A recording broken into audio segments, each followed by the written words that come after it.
Hello everyone, welcome back to our channel. स्वागत है आपका एक नए वीडियो लेक्चर में। इससे पहले की जो वीडियोस में हमने पढ़ा है तो हम कवर कर चुके हैं टॉपिक ऑर्गेनाइजेशन, और उस टॉपिक से रिलेटेड जो क्लॉजेस थे, क्लॉज नंबर 1, 2, 3 और 4 हम ऑलरेडी डिस्कस कर चुके हैं।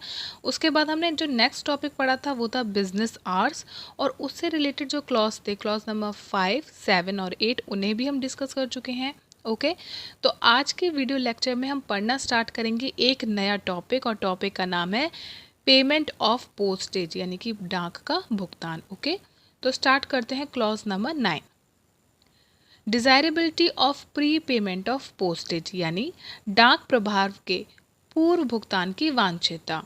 It is endeavor of the post office to forward by the earliest possible mail and effect delivery as expeditiously as possible of all fully prepaid postal articles, यानी कि पूरी तरह से भुगतान किए गए लेख हो, यानी कि जो फुली प्रीपेड पोस्टल आर्टिकल्स होते हैं ना, उनके लिए डाकघर का हमेशा क्या प्रयास रहता है कि उनको जल्दी से जल्दी आगे भेजा जाए और जल्दी ही उनका वितरण यानी कि उनकी डिलीवरी की जाए। ठीक है, जो भी आप आर्टिकल बाय पोस्ट भेजते हो और उसका प्री पेमेंट कर देते हो, ठीक है, तो हमेशा पोस्ट ऑफिस क्या कोशिश करता है कि जल्दी से जल्दी इसे आगे फॉरवर्ड करें और इसको जल्दी से जल्दी डिलीवर कर दें, जहाँ के लिए आपने भेजा है वहाँ पे इसे जल्दी से जल्दी पहुँचाएं। ओके, अब इसका पार्ट बी समझते हैं।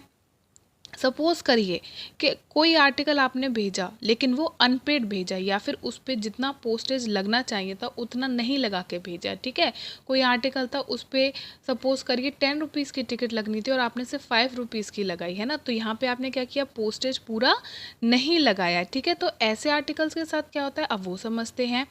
ओके, अनपेड आर्टिकल्स और articles on which postage is not fully prepaid, अवैतनिक लेख या लेख जिन पर डाक शुल्क का भुगतान पूरी तरह से ना किया गया हो, उनके साथ क्या होता है वो देखते हैं। ठीक है, firstly not afforded any greater security in transmission over other unregistered mail, अन्य अपंजीकृत मेल पर प्रसारण में कोई अधिक सुरक्षा प्रदान नहीं की जाती है। ठीक है, अगर आपने ऐसी कोई चीज़ भेजी जिसकी आपने पेमेंट पूरी नहीं करी है, ठीक है, तो उसे ज़्यादा सिक्योरिटी के साथ नहीं भेजा जाएगा। ठीक है, ऐसे ही साधारण डाक के साथ, अनरजिस्टर्ड मेल के साथ उसे आगे भेजा जाएगा और उसमें कोई ज़्यादा सिक्योरिटी नहीं मिलेगी। ठीक है, सेकेंड बात क्या है कि liable to detention for the purpose of taxing postage due on them, ऐसी वस्तुएं देय डाक शुल्क के भुगतान के लिए रोकी जा सकती हैं। यानी कि अगर आपने कोई आर्टिकल भेजा और उस पर जितना पोस्टेज लगाना था वो नहीं लगाया उतना, तो क्या होगा, उसे डिटेंशन में यानी कि उसे अलग से रोका जा सकता है। क्यों? क्योंकि उस पर जो डाक शुल्क था उसका पूरा भुगतान नहीं किया गया था, इसलिए उसे रोका भी जा सकता है। ओके, थर्ड पॉइंट कहता है not issued along with special deliveries, उन्हें विशेष वितरण वाली वस्तुओं के साथ जारी नहीं किया जाता है। ठीक है, बाकी जो चीज़ें होती हैं जैसे पार्सल है, स्पीड पोस्ट है, रजिस्ट्री है, उनका ख्याल रखा जाता है, उन्हें सिक्योरिटी के साथ पहुंचाते हैं। ठीक है, उनकी डिलीवरी भी टाइमली होती है। ठीक है, लेकिन अगर कोई ऐसा आर्टिकल है जिस पे आपने पोस्टेज पूरा नहीं पे किया है या फिर बिल्कुल ही नहीं पे किया है, तो उस आर्टिकल को क्या होता है, उन्हें विशेष वितरण वाली वस्तुओं के साथ जारी नहीं किया जाता है। ठीक है, अब ये छोटा सा टॉपिक हमने पढ़ा, अब इससे रिलेटेड क्वेश्चन क्या बन सकता है वो देख लेते हैं एक बार। ओके, क्या हमको पोस्टेज का पहले से ही भुगतान यानी कि प्री पेमेंट करना चाहिए?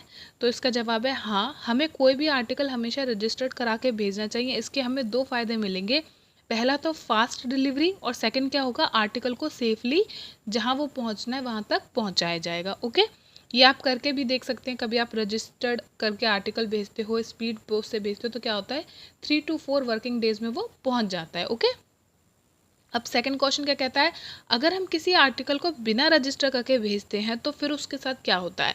ठीक है, भेजे गए आर्टिकल को कोई भी सिक्योरिटी नहीं मिलेगी। फर्स्ट थिंग तो ये है, क्योंकि आपने उसका पूरा पेमेंट नहीं किया तो उसे कोई भी सिक्योरिटी नहीं मिलेगी। ओके, सेफली उसे नहीं पहुंचाया जा रहा है।